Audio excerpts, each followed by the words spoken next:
This is what happens when you try to make a nest inside of my car. You get evicted. Hello, world of YouTube, to anyone who cares out there. This is my 1993 Mercury Cougar. Served as my daily driver for 6 years, and it's been sitting for the better part of the last year. I have been driving it, and up until about 2 months ago, I started doing some work on it. It is currently in a state of disassembly under the hood, but it is now my project car, and this is, yes, probably going to be another YouTube car channel, because that's what I like, and that's what I have to work with, is this thing right here.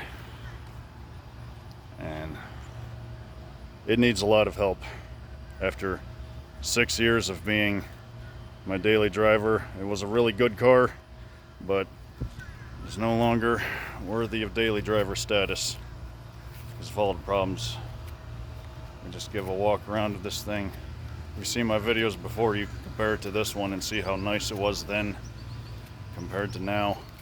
Or I don't know how it's going to come out in the video, but the paint's a little more faded. It's got a little more dings and scratches, you know, all of that here. Of course, I gotta walk here in between the cars. It has suffered some battle damage when I understeered in the snow and crunched in the fender right here. Yeah, that's why this lens is new, as you can compare it to the headlight. But I mean, that's one of the major problems with the body. I'll show you the other major problems with the body as this goes on. But let's get inside the car here. And be careful, some of those yellow jackets are still hovering around. They built their nest right there on my auxiliary lighting. Oh look, there's one right there. That's right. Come back. You want to come back? You want more? Still dealing with the yellow jackets. But let me see. Extend the stick and give you a tour from a distance of the interior. I guess I gotta get away from these bees really quick. I don't know. Come on, Titan. Can you tell I'm an amateur at this? So, this is the interior as it sits right now. It's very rough. There's no carpet. There's no back seat. There's no shelf. There's just a pile of parts. There's actually the back window leaks from that corner there. And the whole carpet, the back seat, and the shelf, parcel shelf they call it, right there, was all rotten. So it had to go. I do have all of the rest of the missing interior trim. Oh yeah, it does have these automatic seat belts, which I don't care for. I mean, they don't even work. The one on the driver's side doesn't work, and I unplugged this one because it makes a lot of noise. And yeah, I don't care for them. If I get one thing I need is a parts car. That's one thing I desperately need, and if it has the regular kind of pull down seatbelts that we're all used to today, I'll convert this one. In fact, yeah, like I said, parts car, I'm looking to actually update this interior to a 94 or later. They were made of better plastic and they held up better than all of this breaking plastic that's falling apart. It seems like everything plastic on this car is breaking. But those are the joys of owning an old car. And shut the door. Go around to the trunk. Let me show you. Not much to look at back here, but I did also, trunk liner was one thing I had to get rid of. Ignore all the tools and trash back here. There's more car parts under the hood. But right up here, let me see if I can adjust, was where the water leak comes from.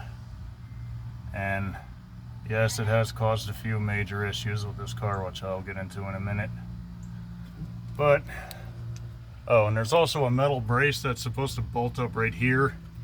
And right here. In fact, that's part of it right there. You can see that black thing, it broke, and it broke there. That's another piece I need.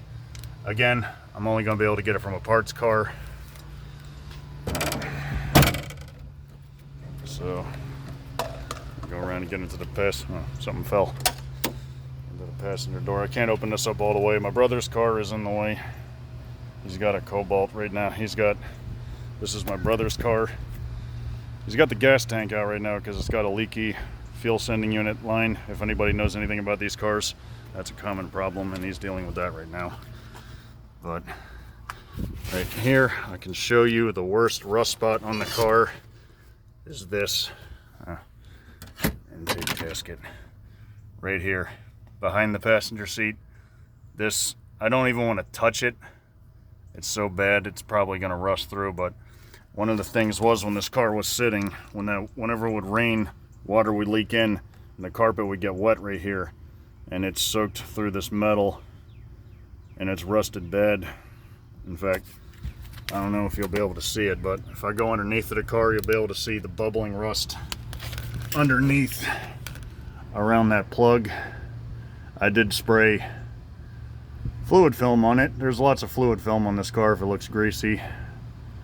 It is, because I sprayed fluid film in places to keep rust. It is mostly a good rust-free car, except for a few key places, this being one of them.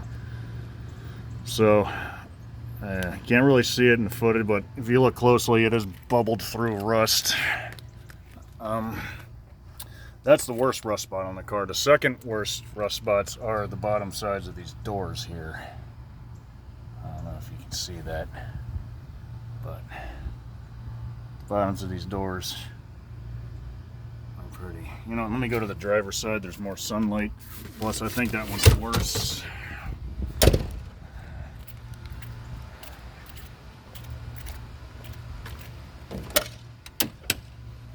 Okay, so I fluid filmed it, but it's rusted. Come on, focus. It's rusted pretty bad along here, so I do need doors. I would like doors that are rust free. Oh, a new thing, something that's new to me is this is coming apart. But I guess, yeah, you can see the rust there. Let me close, and on this side, the rust is starting to show on the outside of this door. On the plus side, I'm sorry, I hit the wrong button, the video got cut off there.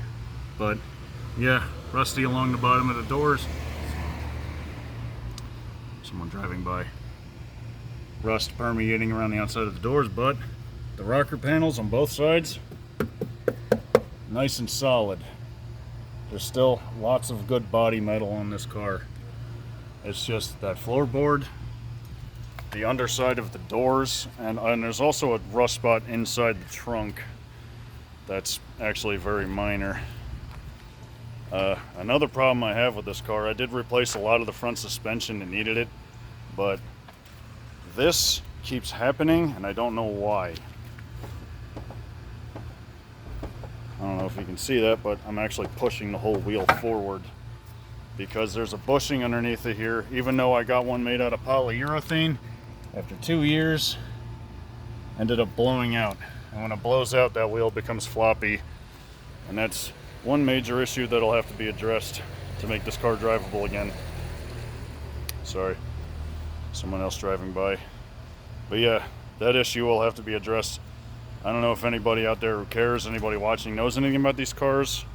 Why would the bushing for the front, what is it called? It had a very specific name. The front strut bar has bushings on it that go to the subframe, and for some reason on the driver's side they keep blowing out. I've replaced them a few times, but they blow out and it causes this. Hasn't happened to the passenger side, just the driver's side. Again, that's very weird. The yellow jackets are back. They think this is their home and they don't want me here. I'll deal with them in a few minutes once I get done making this video. Maybe I can get past them to get the hood open, show you what I got going on here.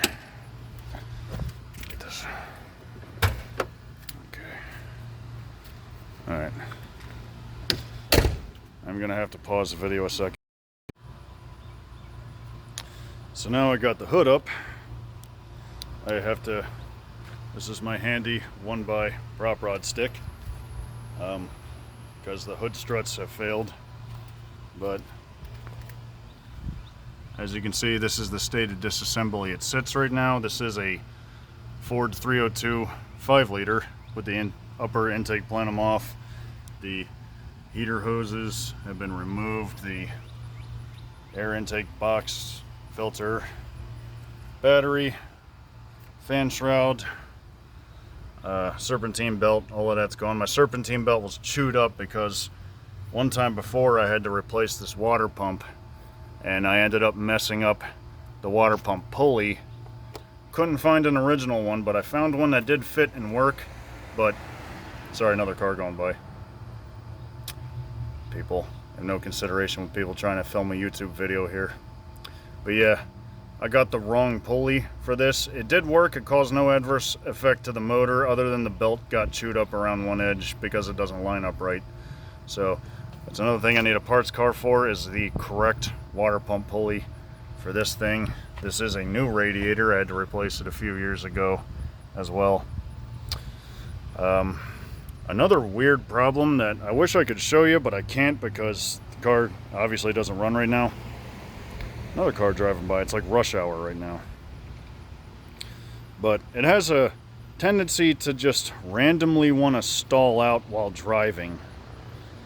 And I don't mean like it'll just shut off. Like you go to give it throttle and it'll just sputter, not accelerate, and then like also backfire. And if you bring the car to a stop when it does that, it will shut off.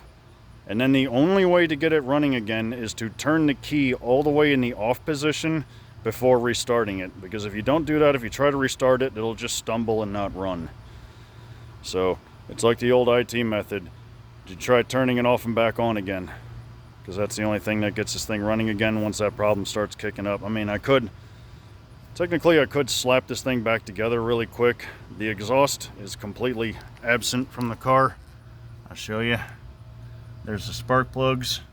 No exhaust manifold. The exhaust has been completely removed. I have it stored away. It's got 3 cat converters on it, so I got it somewhere secure where no one will get to it. I could technically slap this car back together and it will run. It won't run well, but it would run. Another thing I need is an EGR tube. Mine broke as I was taking it apart. And silly me, I just hacked it apart getting it off, thinking, oh well, I'll get another EGR tube. Not that simple. As I'm finding out doing my research on the internet, these things apparently don't exist according to the internet. EGR tube for a 1993 Mercury Cougar 5-liter V8. I mean, try to do the search yourself, see what you come up with, but I cannot find them. So another thing I was considering for this car was just swapping it for a 4.6.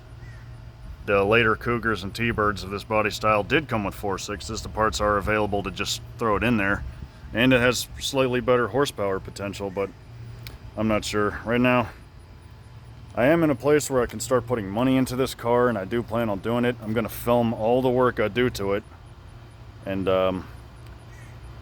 yeah, that's just like every other YouTube car channel, I guess. I'm going to try this. I don't know how often I'm going to have updates. I don't know when I'm going to upload. I don't know the duration of the videos. I'm just going to film as I get chances to work on it. You know, I do work a regular job. Not looking to YouTube to make a career out of it or anything. Just want to have some fun putting content out there, I guess.